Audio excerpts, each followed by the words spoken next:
ನಮಸ್ಕಾರ, ಮೋಟಾರ್ ಮಾತಿಗೆ ಸ್ವಾಗತ. ನನ್ನ ಹೆಸರು ಹರೀಶ್. ನಾನು ಸಾತ್ವಿಕ್.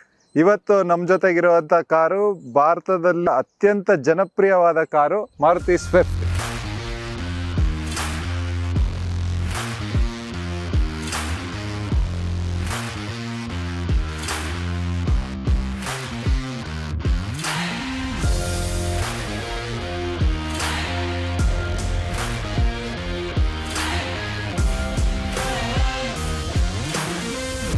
ಸೊ ಇದಕ್ಕೆ ತುಂಬಾ ಹೆಚ್ಚಿಗೆ ಪರಿಚಯ ಬೇಕಾಗೇ ಇಲ್ಲ.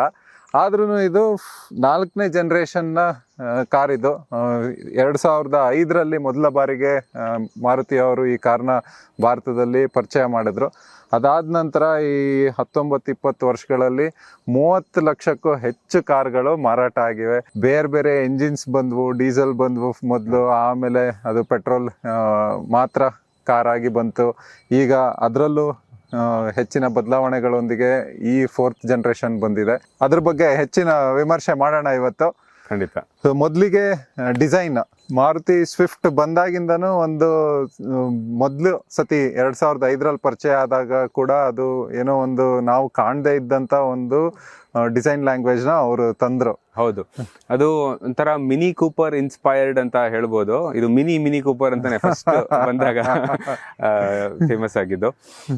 ಏನಂದ್ರೆ ಆ ಬಾಡಿ ಡಿಸೈನ್ ಇದೆಯಲ್ಲ, ಕೆಳಗಡೆ ಬಾಡಿ ಸ್ವಲ್ಪ ಅಗಲವಾಗಿ, ಮೇಲ್ಗಡೆ ಆ ಗ್ಲಾಸ್ ಹೌಸ್ ಅಂತ ಏನ್ ಕರಿತೀವಿ ಅದು ಸ್ವಲ್ಪ ಚಿಕ್ಕದಾಗಿ, ಸೊ ಒಂಥರ ಬಲ್ಕಿ ಲುಕ್, ಜೊತೆಗೆ ಒಂಥರ ಸ್ಪೋರ್ಟಿ ಫೀಲ್, ಡ್ರೈವಿಂಗ್ ಎಲ್ಲ ಸ್ಪೋರ್ಟಿ ಇತ್ತು ಅವಾಗ್ಲೇನೆ. ಆ DNA ಒಂಥರ ಕಂಟಿನ್ಯೂ ಆಗಿದೆ 3-4 ಈ ಜನರೇಷನ್ ಅಲ್ಲಿ ಹೇಗಿದೆ ನೋಡೋಣ. ಬಟ್ ಒಂಥರ ಸ್ವಿಫ್ಟ್ ಅಂದ್ರೆ ಆ ಹೆಸರು ಪ್ರಕಾರ ಫಾಸ್ಟ್ ಆಗಿ ಓಡಿಸ್ಬೋದು, ಸ್ಪೋರ್ಟಿಯಾಗಿ ಓಡಿಸ್ಬೋದು. ಇದೊಂಥರ ಯೂತ್ಗೆ ಅಪೀಲ್ ಆಗುವಂತ ಕಾರ್ ಆಗಿದೆ. ಕರೆಕ್ಟ್, ಹೌದು. ಯಾಕಂದ್ರೆ ಮಾರುತಿ ಅವ್ರದ್ದು ಬಹಳಷ್ಟು ಈ ರೇಂಜ್ ನಲ್ಲೇನೆ ಹೆಚ್ಚಿಗೆ ಕಾರ್ಗಳಿದಾವೆ. ಇಗ್ನಿಸ್ ಇದೆ, ಬಲಿನೋ ಇದೆ. ಸೊ ಪ್ರತಿಯೊಂದು ಒಂದು ಟೈಪ್ ಜನಕ್ಕೆ ಅವರು ಮ್ಯಾಚ್ ಮಾಡೋದಕ್ಕೆ ಟ್ರೈ ಮಾಡಿದ್ದಾರೆ, ಯಾರಿಗೆ ಅಪೀಲ್ ಆಗೋದಕ್ಕೆ. ಸೊ ಆ ರೀತಿಲಿ ನೋಡಿದಾಗ ಸ್ವಿಫ್ಟ್ ನ ಹೆಚ್ಚಾಗಿ ಸ್ವಲ್ಪ ಯಂಗರ್ ಜನರೇಷನ್ ಕಡೆಗೆ ಅವರು ಫೋಕಸ್ ಜಾಸ್ತಿ ಇದೆ, ಅಪೀಲ್ ಫೋಕಸ್ ಅವ್ರದ್ದು. 4th ಜನರೇಷನ್ ಸ್ವಿಫ್ಟ್ ನಲ್ಲಿ ಡಿಸೈನ್ ಹೆಚ್ಚಾಗಿ ಎಲ್ಲದಕ್ಕಿಂತ ಎದ್ದು ಕಾಣೋದು ಈ ಬಾನೆಟ್ ರೀಡಿಸೈನ್ ಆಗಿರೋದು. ಇದು ಕ್ಲಾಂಪ್ ಶೆಲ್ ಡಿಸೈನ್ ಅಂತ ಹೇಳ್ತಾರೆ. ಸೊ ಇದು ನಾವು ಮೊದಲು i10 ಅಲ್ಲೂ ನೋಡಿದ್ವಿ ಹುಂಡಾಯ್ ಅವ್ರದ್ದು. ಹೌದು, ಮೊದಲಿನ ಜನರೇಷನ್ ಅವಾಗ.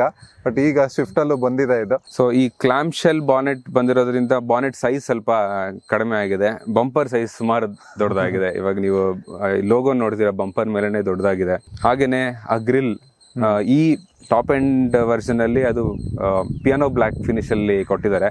ಬ್ಲ್ಯಾಕ್ ರೆಡ್ ಕಾಂಬಿನೇಷನ್ ತುಂಬಾ ಒಂಥರ ಎದ್ದು ಕಾಣುತ್ತೆ. ಆ ಸ್ಪೋರ್ಟಿ ಹೆಸರಿಗೆ ಚೆನ್ನಾಗಿ ಮ್ಯಾಚ್ ಆಗಿದೆ. ಅದು ಪೇಂಟ್ ಬಗ್ಗೆ ಮಾತಾಡ್ತಾ, ಪೇಂಟ್ ಕ್ವಾಲಿಟಿ ಕೂಡ ಸ್ವಲ್ಪ ಎಕ್ಸ್ಟ್ರಾ ಗ್ಲಾಸಿ ಫಿನಿಶ್ ಬಂದಂಗೆ ಅನ್ಸುತ್ತೆ. ಆದ್ರೆ ನಮ್ಗೆ ಈ ಕಲರ್ ಹಂಗೆ ಕಾಣಿಸ್ತಾ ಇದೆಯೋ ಅಥವಾ ನಿಜವಾಗ್ಲೂ ಪೇಂಟ್ ಕ್ವಾಲಿಟಿ ಚೇಂಜ್ ಆಗಿದೆಯೋ ಗೊತ್ತಿಲ್ಲ.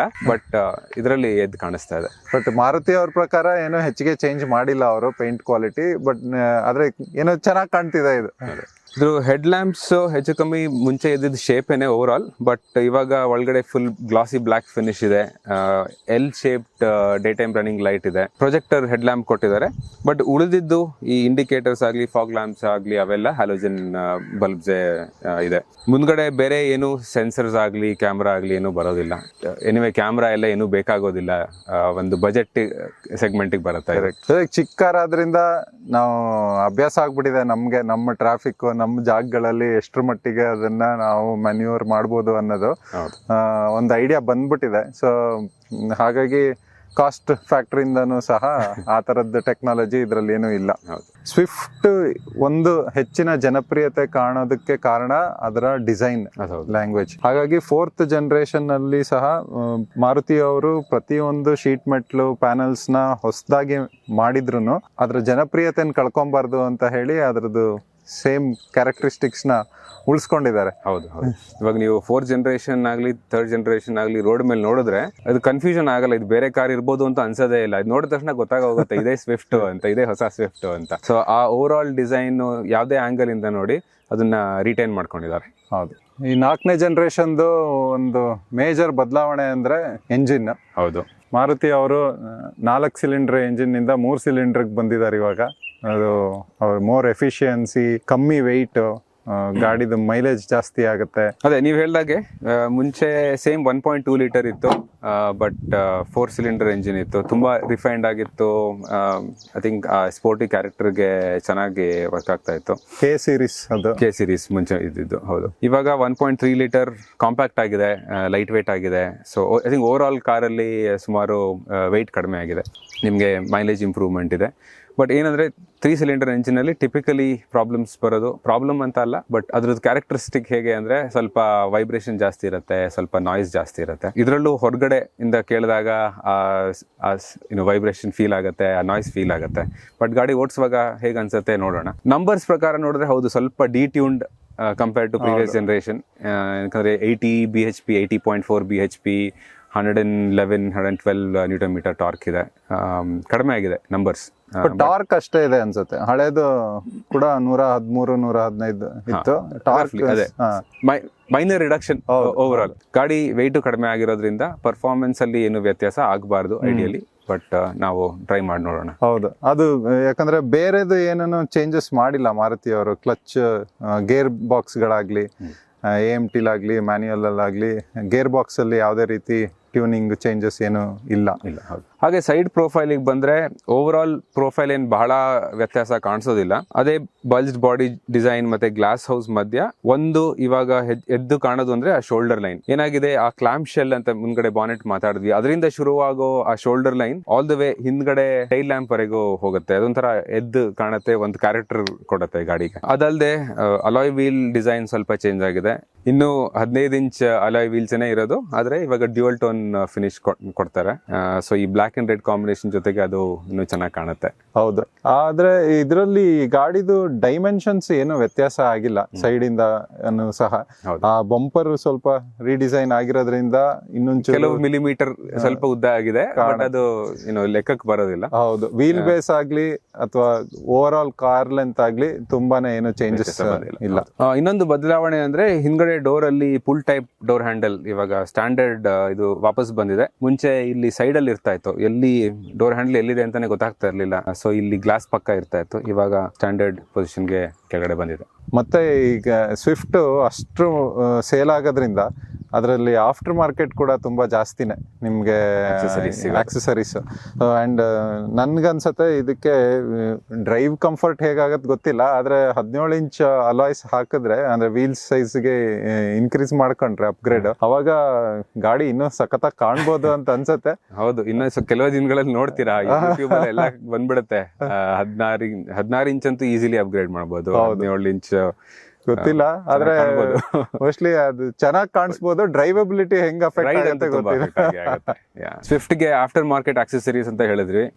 ಇಲ್ಲಿ ಹಿಂದ್ಗಡೆ ಬಂದ್ ನೋಡಿದ್ರೆ ಅದನ್ನೇ ಫಸ್ಟ್ ತಗೊಂಡ್ ಫಿಟ್ ಮಾಡ್ದಂಗೆ ಅನ್ಸುತ್ತೆ. ಯಾಕಂದ್ರೆ ಇವಾಗ ಈ ಟೈಲ್ ಲೈಟ್ ಡಿಸೈನ್ ಇದೆಯಲ್ಲ, ಅದೊಂಥರ ಮಿಕ್ಸ್ ಅಂಡ್ ಮ್ಯಾಚ್ ತರ ಅನ್ಸುತ್ತೆ ನನಗೆ. ಎಸ್ಪೆಷಲಿ ಈ red colour C shape light ಏನಿದೆ, ಅದು ಅದ್ರ ಜೊತೆಗೆ ಆ ಬ್ಲಾಕ್ ಮತ್ತೆ LED ಅಂಡ್ ಈ ಹ್ಯಾಲೋಜನ್ ಕಾಂಬಿನೇಷನ್ ಯೂಸ್ ಮಾಡಿರೋದು ಸ್ಪೆಷಲಿ ಆಫ್ಟರ್ ಮಾರ್ಕೆಟ್ ಫಿಟ್ಮೆಂಟ್ ತರನೇ ಕಾಣುತ್ತೆ. ಅದು 3rd ಜನರೇಷನ್ಗೆ ತುಂಬಾ ಆಫ್ಟರ್ ಮಾರ್ಕೆಟ್ ಬಂತಲ್ಲ, ಅದನ್ನೇ ನೋಡ್ಬಿಟ್ಟು ಇನ್ಸ್ಪೈರ್ ಆಗಿರ್ಬೇಕು ಮಾರುತಿ ಅವರು.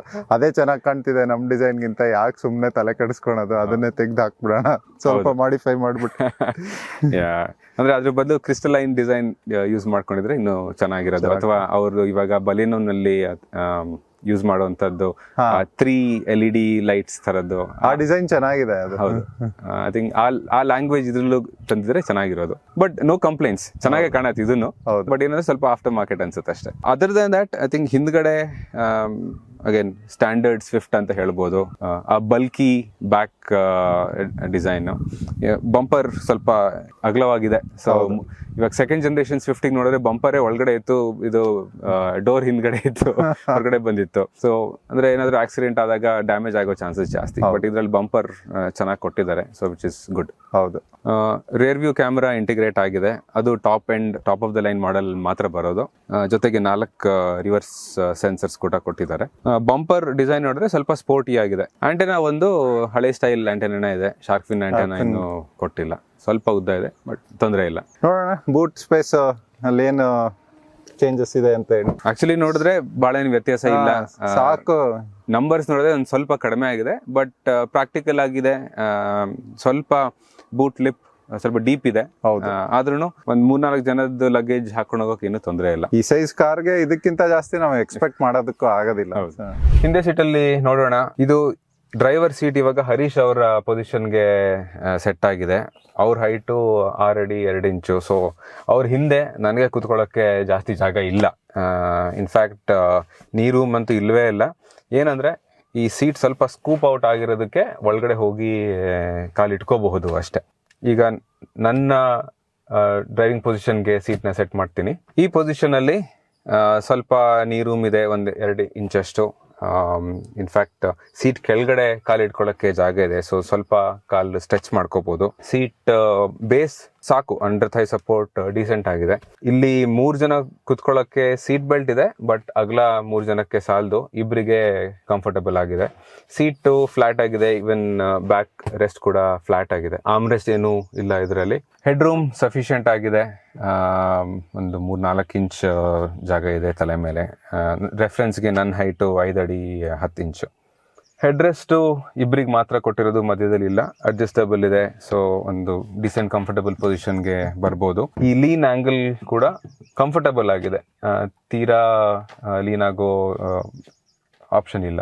ಅದು ಬಿಟ್ಟರೆ ಗ್ಲಾಸ್ ಏರಿಯಾ ಸ್ವಲ್ಪ ಇಂಪ್ರೂವ್ ಆದಂಗೆ ಅನ್ಸುತ್ತೆ, ಎಸ್ಪೆಷಲಿ 3ನೇ ಜನರೇಷನ್ ಸ್ವಿಫ್ಟಿ ಕಂಪೇರ್ ಮಾಡಿದ್ರೆ. ಏನಕ್ಕಂದ್ರೆ ಇದು ಈ ಕ್ವಾರ್ಟರ್ ಪ್ಯಾನೆಲ್ ಒಂದು ಎಕ್ಸ್ಟ್ರಾ ಬಂದಿದೆ. ಮುಂಚೆ ಡೋರ್ ಹ್ಯಾಂಡಲ್ ಈ ಪೊಸಿಷನ್ ಅಲ್ಲಿ ಇತ್ತು, ಇವಾಗ ಡೋರ್ ಹ್ಯಾಂಡಲ್ ಕೆಳಗಡೆ ಹೋಗಿರೋದ್ರಿಂದ ಈ ಗ್ಲಾಸ್ ಏರಿಯಾ ಜಾಸ್ತಿ ಆಗಿದೆ. ಇನ್ನೂ ಸ್ವಲ್ಪ ಏರಿ ಅನ್ಸುತ್ತೆ.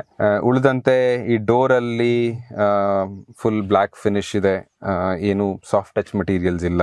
ಒಂದು ಬಾಟಲ್ ಹೋಲ್ಡರ್ ಇದೆ, ಬಟ್ ಅದು ಅರ್ಧ ಲೀಟರ್ ಬಾಟಲ್ ಮಾತ್ರ. ಈ 1 ಲೀಟರ್ ಬಾಟಲ್ ಇಡ್ಸೋದಿಲ್ಲ ಅದರಲ್ಲಿ. ಕಂಫರ್ಟ್ ವೈಸ್ ಒಂದು AC ವೆಂಟ್ಸ್ ಕೊಟ್ಟಿದ್ದಾರೆ ಹೊಸದಾಗಿ ಈ ಜನರೇಷನ್ ಅಲ್ಲಿ. ಅದಕ್ಕೆ control just that direction control ಮಾಡ್ಬೋದು ಅಷ್ಟೇ. ಬೇರೆ 2 USB ಪೋರ್ಟ್ಸ್ ಇದೆ, 2 ಫಾಸ್ಟ್ ಚಾರ್ಜಿಂಗ್ ಪೋರ್ಟ್ಸು. ಒಂದು ಟೈಪ್ C ಮತ್ತು ಇನ್ನೊಂದು type A, which is good. ಜೊತೆಗೆ ಒಂದು ಫೋನ್ ಹೋಲ್ಡರ್ ಕೂಡ ಇದೆ ಜಾಗ. ಓವರ್ ಆಲ್ ಹಿಂದಿನ ಸೀಟ್ ನೋಡ್ಕೊಂಡ್ರೆ ಸ್ವಲ್ಪ ಕ್ರ್ಯಾಂಪ್ಡೇನೆ. ಇಬ್ಬರಿಗೆ ಡೆಫಿನೆಟ್ಲಿ ಯೂಸ್ ಮಾಡ್ಕೋಬೋದು. ಬಟ್ ನೀವು ಇದೇ ರೇಂಜಲ್ಲಿ ಬಲೀನೋಗೆಲ್ಲ ಕಂಪೇರ್ ಮಾಡಿದ್ರೆ ಇದು ಸುಮಾರು ಚಿಕ್ಕ ಜಾಗ ಹಿಂದ್ಗಡೆ ಸೀಟಲ್ಲಿ. ಸ್ವಿಫ್ಟಿನ ಒಳಗಡೆ ಬಂದ ತಕ್ಷಣ ಫಸ್ಟ್ ಮೊದಲಿಗೆ ಅನ್ಸೋದು ಇದರಲ್ಲಿ ಎಲ್ಲದು ಕಪ್ಪಾಗಿದೆ. ಹಾಗಾಗಿ ಡ್ಯಾಶ್ ಬೋರ್ಡ್, ಇದು ಡೋರ್ ಪ್ಯಾನಲ್ ಸೈಡ್ಸ್ ಎಲ್ಲಾ ಕಡೆನೂ ಕಪ್ಪಿದೆ. ಸದ್ಯ ರೂಫ್ ಮೇಲ್ಗಡೆ ಬೇರೆ ಕಲರ್ ಅಲ್ಲಿ ಸ್ವಲ್ಪ ಲೈಟ್ ಕಲರ್ ಇದೆ. ಹೌದು. ಇಲ್ಲಿ ಒಂದು ಡಾರ್ಕ್ ಗ್ರೇ ಕಲರ್ ಲೈನ್ ಕೊಟ್ಟಿದ್ದಾರೆ. ಸ್ವಲ್ಪ ಬ್ಲ್ಯಾಕ್, ಎಲ್ಲಾ ಕಡೆ ಬ್ಲ್ಯಾಕ್ ಇರೋದನ್ನ ಹಾಗೆ ಕಾಣಬಾರ್ದು ಅಂತ ಬ್ರೇಕ್ ಮಾಡೋದಕ್ಕಾಗಿ ಡಿಸೈನ್ ಲ್ಯಾಂಗ್ವೇಜ್ ಅಲ್ಲಿ. ಆದ್ರೂ ಸಹ ಈ ಕಾರು ಇದ್ದಿದ್ದಕ್ಕಿಂತ ಚಿಕ್ಕದ್ ಕಾಣಿಸತ್ ಅನ್ಸುತ್ತೆ ಈ ಬ್ಲ್ಯಾಕ್ ಟೋನ್ ಇಂಟೀರಿಯರ್ಸ್ ಇರೋದ್ರಿಂದ. ಅದು ಹೌದು. I think even quality of materials ನೋಡ್ರೆ ಎಲ್ಲ ಹಾರ್ಡ್ ಪ್ಲಾಸ್ಟಿಕ್ಸ್. ಆಬ್ವಿಯಸ್ಲಿ ಅಂದ್ರೆ ಈ ಪ್ರೈಸ್ ರೇಂಜ್ ಅಲ್ಲಿ ಅದನ್ನ ಎಕ್ಸ್ಪೆಕ್ಟ್ ಮಾಡಕ್ ಆಗೋದು.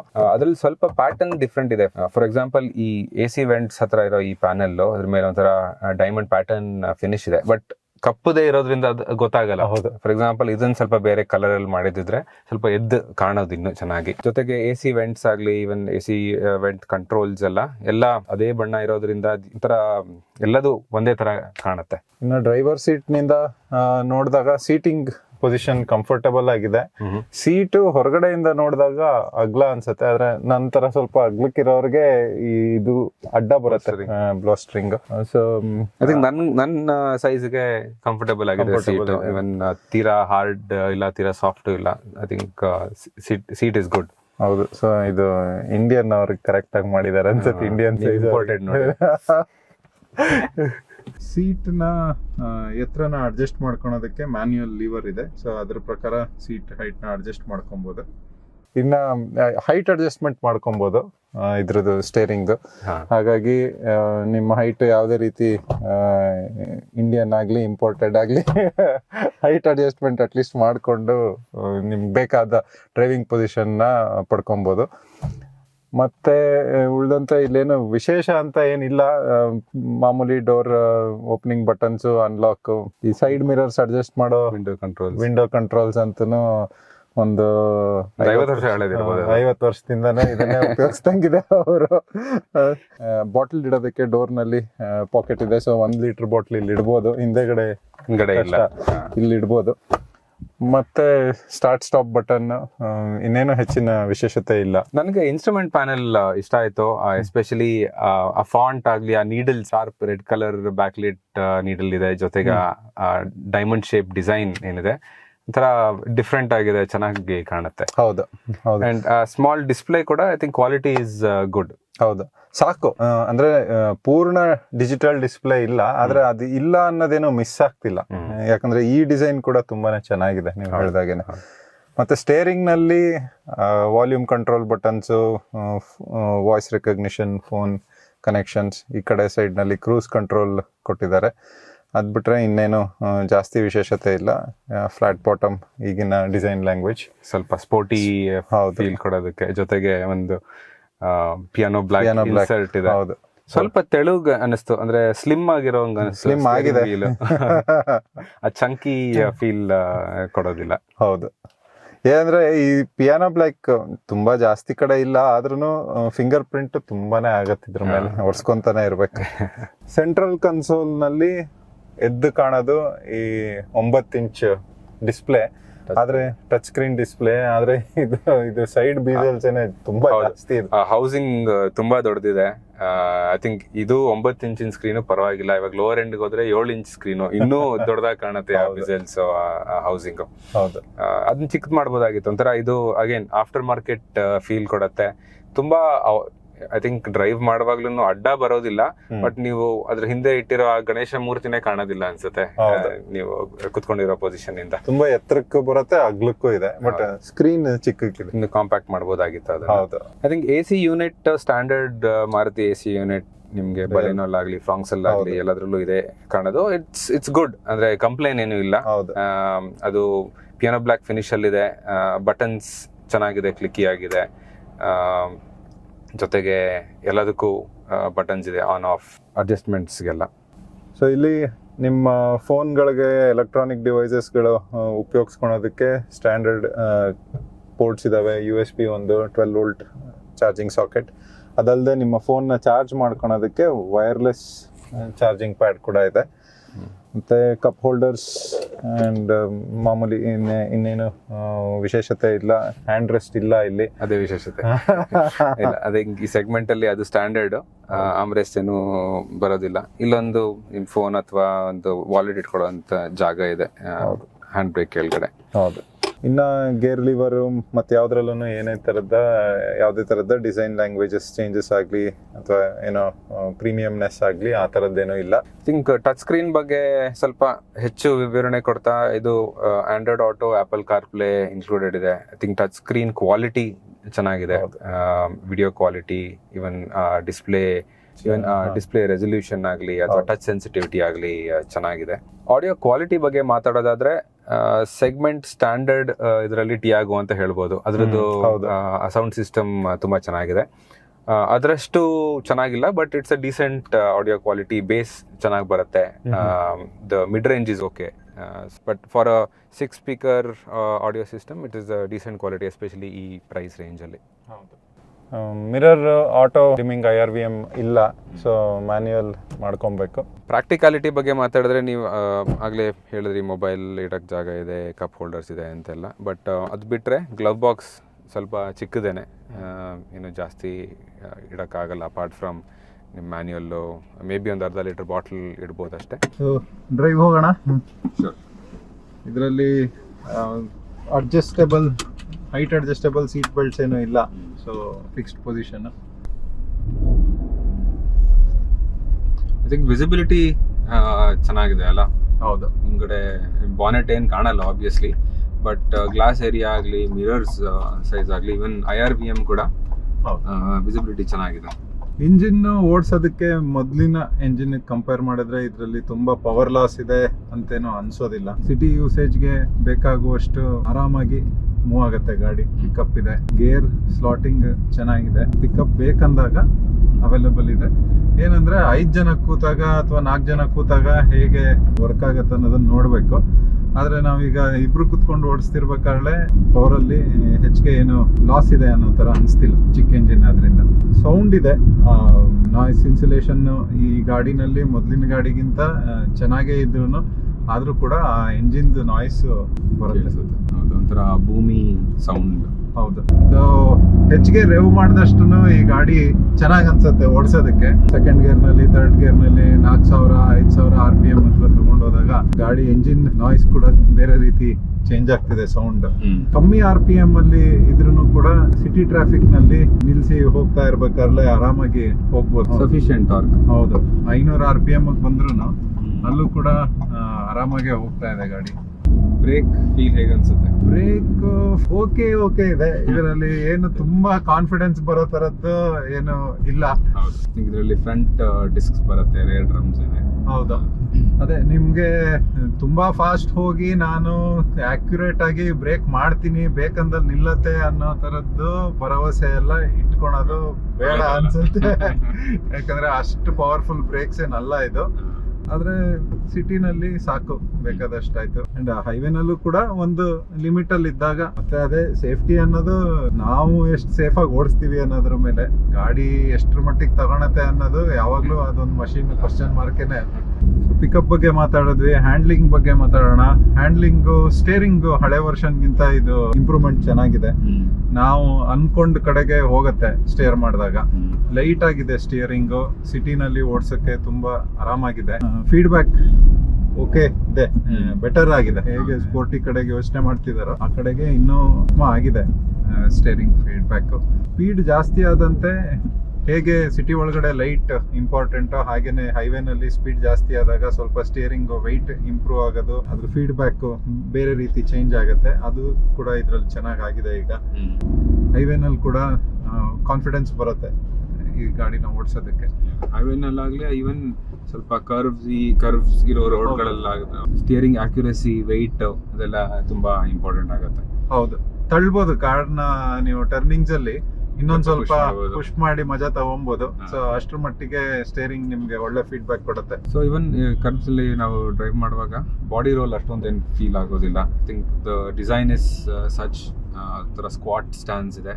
ಸ್ವಲ್ಪ ಟಾಲಿಶ್ ಡಿಸೈನ್ ಇದ್ರೂ ಬಾಡಿ ರೋಲ್ ಅಷ್ಟೊಂದು ಫೀಲ್ ಆಗೋದಿಲ್ಲ. ಸಸ್ಪೆನ್ಷನ್ ಸಹ ಸಾಕಷ್ಟು ನಾವು ಈಗ ಹಂಪ್ಗಳಲ್ಲಿ ಹೋದ್ವಿ, ಸ್ವಲ್ಪ ಫಾಸ್ಟ್ ಆಗಿ ಹೋದ್ವಿ ಅಂತ ಒಂದು ತೊಂದರೆ ಕೊಡೋದಿಲ್ಲ. ಇಂಬ್ಯಾಲೆನ್ಸ್ ಅನ್ಸೋದಿಲ್ಲ. ಹೌದು, ಚೆನ್ನಾಗಿ ಸೋಕಪ್ ಆಗತ್ತೆ. ತುಂಬಾ ಸೌಂಡ್ ಕೂಡ ಬರೋದಿಲ್ಲ. ಈ ಸಡನ್ ಆಗಿ ಯಾವ್ದಾದ್ರು ಗುಂಡಿಗೆ ಬಿದ್ದಾಗ ಸಸ್ಪೆನ್ಷನ್ ತೀರಾ ನಾಯ್ಸಿ ಆಗೋದಿಲ್ಲ. I think it's a good balance suspension ಬಂದಾಗ. ಅದಕ್ಕೆ ಸ್ವಿಫ್ಟ್ ಆದ ಒಂದು ಪ್ರತ್ಯೇಕವಾದ ಫ್ಯಾನ್ ಕ್ಲಬ್ ಇದೆ. ಅವರು ನೀವು ಯಾವ ಕಾರ್ ಕೊಟ್ರು ಅವರು ಸ್ವಿಫ್ಟೇ ತಗೊಳೋದು. ಈ ರೈಡ್ ಅಂಡ್ ಹ್ಯಾಂಡ್ಲಿಂಗ್ ಡಿಪಾರ್ಟ್ಮೆಂಟ್ ನಲ್ಲಿ ಈ ಪ್ರೈಸ್ ರೇಂಜ್ಗೆ ಒಂದು ಉತ್ತಮವಾದ ಇಂಜಿನಿಯರಿಂಗ್ ಮಾಡಿರುವಂತ ಕಾರ್ ಇದೆ. ಗೇರ್ ಬಾಕ್ಸ್ ಆಪ್ಷನ್ಸ್ 2 ಇದೆ. ಇದು ಮ್ಯಾನ್ಯುಯಲ್, ನಾವು ಇವತ್ತು ಓಡಿಸ್ತಿರೋದು 5 ಸ್ಪೀಡ್ ಮ್ಯಾನ್ಯುಯಲ್ ಗೇರ್ ಬಾಕ್ಸ್. ಅದಲ್ಲದೆ ಅವ್ರದ್ದು ಮಾರುತಿ ಅವರ AMT ಗೇರ್ ಬಾಕ್ಸ್ ಸಹ ಇದೆ. ಮ್ಯಾನ್ಯುಯಲ್ ನಲ್ಲಿ ಗೇರ್ ಚೇಂಜ್ ಈಸಿಯಾಗಿ ಮಾಡ್ಬೋದು.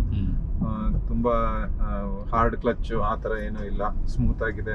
ಅದಲ್ದೇನೆ ಸ್ಲಾಟಿಂಗು ತುಂಬಾ ಟಾಲ್ ಗೇರ್ಸ್ ಏನಿಲ್ಲ, ಅಕ್ಯುರೇಟ್ ಆಗಿದೆ. ಅದು ಇದು AMT ಅಂತ ಹೇಳಿದ್ರಿ, ಮಾರುತಿ ಅವರು ಅದನ್ನ AGS ಅಂತ ಕರೀತಾರೆ, ಆಟೋ ಗೇರ್ ಶಿಫ್ಟ್ ಅಂತ.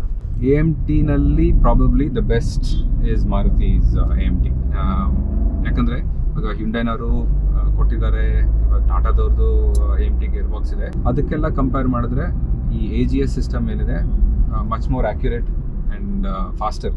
ಗೇರ್ ಶಿಫ್ಟ್ ಆಗೋದು AMT ನಲ್ಲಿ ಒಂದು ಪ್ರಾಬ್ಲಮ್ ಇದ್ದಿದೆ, ಏನಂದ್ರೆ ನಿಮ್ಗೆ ಹೆಡ್ ನೋಡ್ ಆಗುತ್ತೆ, ಅಷ್ಟು ಸ್ಲೋ ಅಂತೂ ಇದ್ದೇ ಇರುತ್ತೆ. ಆದ್ರೂ ಇರೋದ್ರಲ್ಲಿ Maruti AGS is one of the best ಅಲ್ಲ, ಇಸ್ ದ ಬೆಸ್ಟ್ ಅಂತ ಹೇಳ್ಬೋದು. ಸೊ ನಿಮ್ಗೆ ಆಟೋಮ್ಯಾಟಿಕ್ದು ಕನ್ವೀನಿಯನ್ಸ್ ಬೇಕು ಅಂತ ಇದ್ರೆ definitely a good option to by.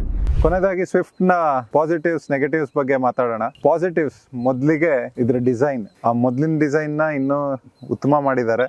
So ಇನ್ನು ಆ ಸ್ಪೋರ್ಟಿ ಲುಕ್ ಕಡೆಗೆ ಇನ್ನು ಚೆನ್ನಾಗಿ ಕಾಣುತ್ತೆ ಕಾರು. ಹೌದು, ಕರೆ ಸ್ವಿಫ್ಟ್ ತಗೊಳ್ಬೇಕು ಅಂತ ಇರೋರು ಸ್ವಿಫ್ಟ್ನೇ ತಗೊಳ್ಳೋದು. ಸೊ ಅವರಿಗೆ ಈ ಡಿಸೈನ್ ನೋಡಿ ಬೇಜಾರಾಗೋದಿಲ್ಲ. ಹೌದು, ಇದು ತರ ಡಿಸೈನ್ ಎವಲ್ಯೂಷನ್ ಆಗಿದೆ, ಇಷ್ಟ ಆಗತ್ತೆ ಜನರಲಿ. ಥಿಂಕ್ ಪಾಸಿಟಿವ್ಸ್ ಅಲ್ಲಿ ಎರಡನೇದಾಗಿ ರೈಡ್ ಅಂಡ್ ಹ್ಯಾಂಡ್ಲಿಂಗ್ ಕಾಂಬಿನೇಷನ್ ಅಂತ ಹೇಳ್ತೀನಿ. ಯಾಕಂದ್ರೆ ಇದು ಸ್ಪೋರ್ಟಿ ಹ್ಯಾಂಡ್ಲಿಂಗ್ ಇದೆ, ರೈಡ್ ಕ್ವಾಲಿಟಿ ಕೂಡ ತೀರಾ ಸ್ಟಿಫ್ ಆಗಲಿ ಇಲ್ಲ, good balance of comfort and sporty ride.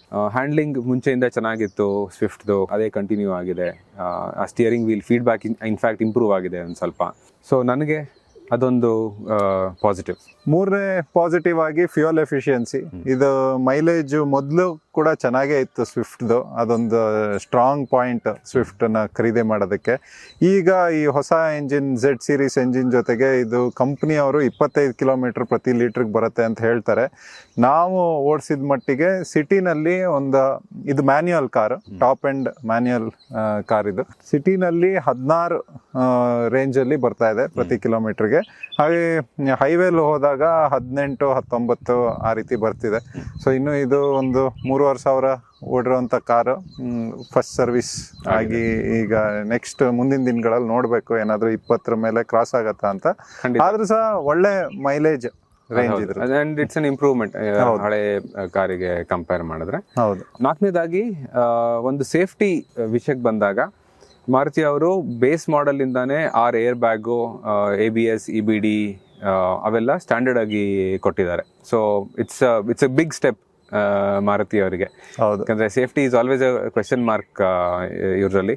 ಇನ್ನೂ ಕ್ರಾಶ್ ಟೆಸ್ಟಿಂಗ್ ಆಗಿಲ್ಲ, ಆದಾಗ ಒಳ್ಳೆ ಮಾರ್ಕ್ಸ್ ಬರುತ್ತೆ ಅಂತ ಹೋಪ್ ಇಟ್ಕೊಂಡು we are putting it as A positive. ಕೊನೆ ಪಾಸಿಟಿವ್ ಎಲ್ಲದಕ್ಕಿಂತ ಎದ್ದು ಕಾಣೋದು ಮಾರುತಿ ಬ್ರ್ಯಾಂಡ್ ನೇಮ್. ಎಲ್ಲಿ ಹೋದ್ರು ಕೂಡ ಸರ್ವಿಸಿಂಗ್ ಯಾವುದೇ ರೀತಿ ತೊಂದರೆ ಇಲ್ಲ, ಸ್ಪೇರ್ ಪಾರ್ಟ್ಸ್ ತೊಂದರೆ ಇಲ್ಲ, ಈವನ್ ಆಫ್ಟರ್ ಮಾರ್ಕೆಟ್ ಸ್ಪೇರ್ ಪಾರ್ಟ್ಸ್ಗೂ ತೊಂದರೆ ಇಲ್ಲ. ಅಷ್ಟು ಕಾರ್ ಸೇಲ್ ಆಗಿದಾವೆ ಇವು. ಹಾಗೆ ಸ್ವಿಫ್ಟ್ನ ಬ್ರ್ಯಾಂಡ್ ವ್ಯಾಲ್ಯೂನೇ ಇದೆ, ಅದ್ರದ್ದು ರೀಸೇಲ್ ವ್ಯಾಲ್ಯೂ ಅದೆಲ್ಲ ತುಂಬಾ ಚೆನ್ನಾಗಿದೆ. ಹೌದು. ನೆಗೆಟಿವ್ಸ್ ನಲ್ಲಿ ಹೇಳ್ಬೇಕಂದ್ರೆ ಮೊದಲಿಗೆ ಇಂಟೀರಿಯರ್ ಕ್ವಾಲಿಟಿ. ಈ ಕಾರು ಸುಮಾರು 10 ಲಕ್ಷದಿಂದ ಮೇಲ್ ಹೋಗಿ 12 ಲಕ್ಷದ ತನಕ ಟಾಪ್ ಎಂಡ್ ಗೆ ಹೋಗ್ತಿದೆ. ಆದ್ರಿಂದ ಇದರಲ್ಲಿ ನಾವು ಹೆಚ್ಚಿನ ಕ್ವಾಲಿಟಿ, ಬೇರೆ ಮ್ಯಾನುಫ್ಯಾಕ್ಚರರ್ಸ್ ಕೂಡ ಒಳಗಡೆ ಕಂಫರ್ಟ್ ಆಗಲಿ ಅಥವಾ ಇಂಟೀರಿಯರ್ ಕ್ವಾಲಿಟಿ ಎಕ್ಸ್ಪೀರಿಯನ್ಸ್ ಆಗಲಿ ಹೆಚ್ಚು ಮಾಡಬೇಕಂತ ಪ್ರಯತ್ನ ಪಡ್ತಿದ್ದಾರೆ. ಆದರೆ ಮಾರುತಿಯವರು ಆ ದಿಕ್ಕಲ್ಲಿ ಹೆಚ್ಚಿಗೆ ಏನು ಪ್ರಯತ್ನ ಪಟ್ಟಿಲ್ಲ. ಸೊ ಹೌದು, ಪ್ಲಾಸ್ಟಿಕ್ ಕ್ವಾಲಿಟಿ ಅಥವಾ ಆ ಮೆಟೀರಿಯಲ್ಸ್ ಅಲ್ಲಿ ಸ್ವಲ್ಪ ಬದಲಾವಣೆ ಮಾಡ್ಬೋದಾಗಿತ್ತು, ಸ್ವಲ್ಪ ಬೆಂಚ್ ಮಾರ್ಕ್ ಸೆಟ್ ಮಾಡ್ಬೋದಾಗಿತ್ತು ಈ ಸೆಗ್ಮೆಂಟ್ ಅಲ್ಲಿ. ಬಟ್ ಮಾರುತಿ ಅವರು ಆ ಕೆಲಸ ಮಾಡಿಲ್ಲ. ಹೌದು, I think it's a miss. ಎರಡನೇದಾಗಿ ಈ ಎಂಜಿನ್ ಅವ್ರು ಚೇಂಜ್ ಮಾಡಿರೋದ್ರಿಂದ ಈ 1.2 ಲೀಟರ್ 3 ಸಿಲಿಂಡರ್ ಎಂಜಿನ್ ಜೊತೆ ಬರೋವಂಥ ಕೆಲವು ಕ್ಯಾರೆಕ್ಟರಿಸ್ಟಿಕ್ಸ್, ವೈಬ್ರೇಷನ್ಸ್ ಆಗಲಿ, ಸ್ವಲ್ಪ ಹೈಯರ್ ರೆವ್ಸ್ ಅಲ್ಲಿ ಆ ಬೂಮಿಂಗ್ ಸೌಂಡ್ ಆಗಲಿ, ಅದು ಸ್ವಲ್ಪ ಜಾಸ್ತಿ ಇದೆ. ಜನರಲಿ ಅಫೆಕ್ಟ್ ಆಗಲ್ಲ ಏನಕ್ಕೂ, ಬಟ್ ನಿಮಗೆ ಪ್ರಾಪರ್ ಸ್ಪೋರ್ಟಿ ಫೀಲ್ ಬೇಕಂದ್ರೆ ಅದು ಸ್ವಲ್ಪ ಮಿಸ್ಸಿಂಗ್ ಅನ್ಸ್ಬೋದು. ನೆಗೆಟಿವ್ಸ್ ಅಲ್ಲಿ ಮೂರನೇದು ಒಂದು ಈ ಸೈಜ್ ಮತ್ತು ಈ ಕಾಂಪ್ಯಾಕ್ಟ್ ಡೈಮೆನ್ಷನ್ಸ್ ಇರೋದ್ರಿಂದ ಇದು ಸ್ಟ್ರಿಕ್ಟ್ಲಿ 4 ಸೀಟರ್. ಎಸ್ಪೆಷಲಿ ಅಂದರೆ ನಾರ್ಮಲ್ ಇಂಡಿಯನ್ ಸೈಜ್ಡ್ ಜನಕ್ಕೆ ಮಾತ್ರ.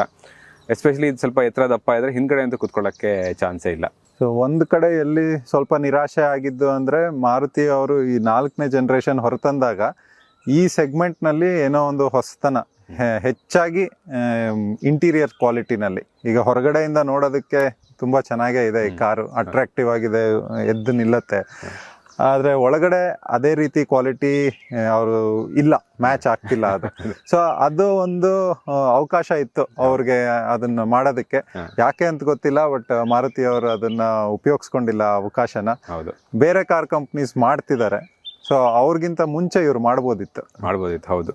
ಜೊತೆಗೆ ಐ ಥಿಂಕ್ ಇದು ಸ್ಪೋರ್ಟಿ ಕಾರ್ ಅನ್ನೋ ಇಮೇಜ್ ಆಗಲೇ ಇದೆ. ಸೊ ಅದಕ್ಕೆ ಆ್ಯಡ್ ಮಾಡೋ ಥರ ಸ್ವಲ್ಪ ಸ್ಪೋರ್ಟಿ ವರ್ಷನ್ನು ಐ ಥಿಂಕ್ ಸ್ಕರ್ಟಿಂಗ್ ಆಗಲಿ ಹೊರಗಡೆಯಿಂದ ನೋಡೋದಕ್ಕೆ, ಅಥವಾ ಕಲರ್ ಕಾಂಬಿನೇಷನ್ಸ್ ಆಗಲಿ, ಇವನ್ ಇಂಟೀರಿಯರ್ಸ್ ಅಲ್ಲೂ ಸ್ವಲ್ಪ ಸ್ಪ್ಲಾಶ್ ಆಫ್ ಕಲರ್ ಕೊಟ್ಟಿದ್ರೆ ಇನ್ನೂ ಜಾಸ್ತಿ ಅಪೀಲ್ ಆಗೋದು ಯೂತ್ಗೆ. ಹೌದು.